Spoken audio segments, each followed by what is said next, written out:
Hello everyone, welcome back to ARB construction site. आज हामी construction site अन्तर्गत ल्यापिङ सरियाको ल्यापिङ कति राख्ने अनि एल कसरी गर्ने भन्ने कुरा, एलको बारेमा र सरियाको ल्यापिङको बारेमा जानकारी दिन गइरहेछौँ। भिडियोलाई अन्तिमसम्म हेर्दै गर्नुहोला र च्यानलमा नयाँ छ भने च्यानललाई सब्स्क्राइब गर्नुहोला अनि सँगै रहेको बेल आइकनलाई पनि दबाउनु होला है। नदबायो भने के गर्नुपर्छ म सिकाउँला पछि। अब लागौँ हामी सरियाको ल्यापिङ कसरी गर्ने भन्ने विचारमा तपाईँहरूलाई। यसरी सरिया चाहिँ जहिले पनि ल्यापिङ गर्दा सिङ्गो सरियाले चाहिँ कुनै पनि साइडमा नपुग्ने भएको कारणले गर्दा हामीले सरियालाई जहिले पनि ल्याप गरेर राख्नुपर्ने हुन्छ। यसरी सरियाको ल्याप गर्दा कम्तीमा पनि 60 सेन्टी 12 mm को सरियाको साइज अनुसार ल्यापिङ कति राख्ने भन्ने कुरो हो।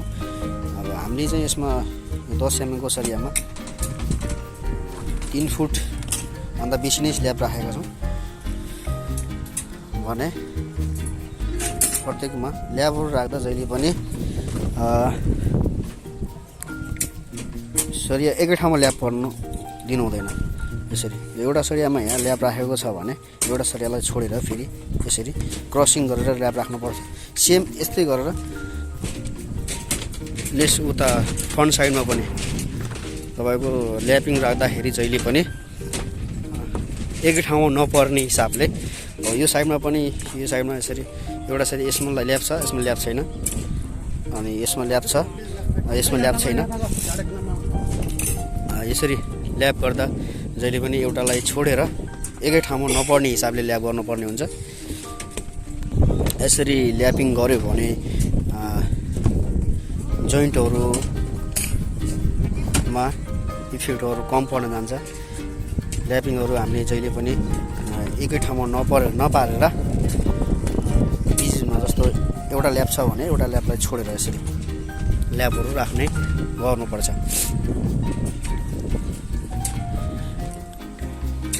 ल्याब सँगसँगै हामीले कोलुमको यो बिमको सरियालाई यसरी एल गरेर यसको लास्ट पोइन्टलाई चाहिँ एल गरेर यसरी बेन्ड गरेर राख्नुपर्ने हुन्छ। यसलाई चाहिँ एल भन्छ। यसरी जति साइजको बिम छ त्यही अनुसारले एल गर्नुपर्ने हुन्छ। यसरी एल गर्दा यसको यो दबाब, यसमा पर्ने लोड पर्दा यसमा दबाबलाई चाहिँ यसले चाहिँ ल्यापिङले चाहिँ कन्ट्रोल गर्छ। हामीले सिधै सरिया छोड्नुभन्दा यसरी ल्याब गरेर चाहिँ यसलाई चाहिँ यसरी ल्याब गरेर यो भागलाई यसरी एल गरेर यसरी तलको सरिया र माथिको सरिया दुइटैलाई जोडेर ल्यापिङ गर्नुपर्ने हुन्छ। र यो सँगसँगै यसमा लास्ट इन्डिङ भागमा यसरी कोलुमसँग जोडिएको इन्डिङ भागमा चाहिँ यसरी ल्याब गर्नुपर्ने हुन्छ। यसरी ल्याब गऱ्यो भने कम्प्याक्ट हुँदा जस्तो यसमा लोड पर्दा इफेक्टहरू भूकम्पको इफेक्ट पर्दा यो चाहिँ छुट्टिन नसक्ने हुनाले यसलाई चाहिँ बढी एकदम मजबुत मानिन्छ। यसरी गर्दा कोलुमहरूको इन्डिङ पोइन्ट जस्तो यो प्रत्येक उसमा ल्याब गरेर राखेका छौँ। यसरी ल्याब गर्दा यसमा आउने लोड इफेक्टहरू पर्न जाने। यसरी यसको स्ल्याबको लोड चाहिँ बिमले लिने गर्छ भने बिमको लोड कोलुममा ट्रान्सफर हुन्छ। कोलुममा ट्रान्सफर हुने क्रममा यो हामीले यत्तिकै सरियालाई ल्याब नगरेर छोडिदियौँ भने यसको लोड चाहिँ वालमा इफेक्टहरू पर्ने हुनाले हामीले जहिले पनि कन्स्ट्रक्सनको कामहरू गर्दा यो बिमहरू कोलुमहरू बान्दा सरियाहरू बान्दा एकदम ध्यान पुर्याउनु पर्ने हुन्छ र ध्यान दिनुपर्ने हुन्छ। यस्तो हेर्दा सामान्य नर्मल लाग्छ, तर पनि हाम्रो नर्मल कुरामा नै मेन कुराहरू लुकिराखेको हुन्छ। यसरी बिम बान्दा हामीले प्रत्येक ठाउँमा कुनै ठाउँ पनि खाली नछोडेर त्यसको एन्डिङ पोइन्ट लास्टको पोइन्ट एन्डिङ पोइन्टमा चाहिँ ल्याब चाहिँ अनिवार्य रूपमा ल्याब गर्नुपर्ने हुन्छ।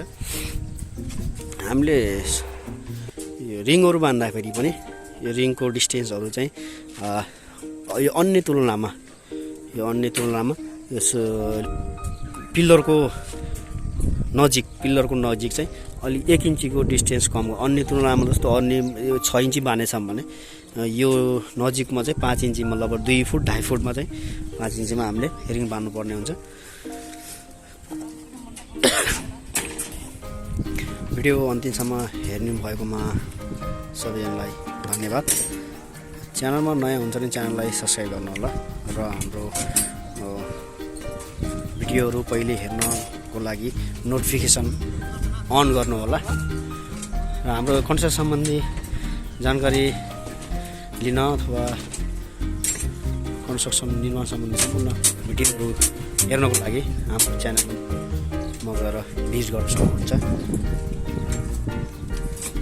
आजको भिडियो यति नै, फेरि हाम्रो अर्को भिडियो लिएर आउनेछौँ। तबसम्मको लागि जय कन्स्ट्रक्सन।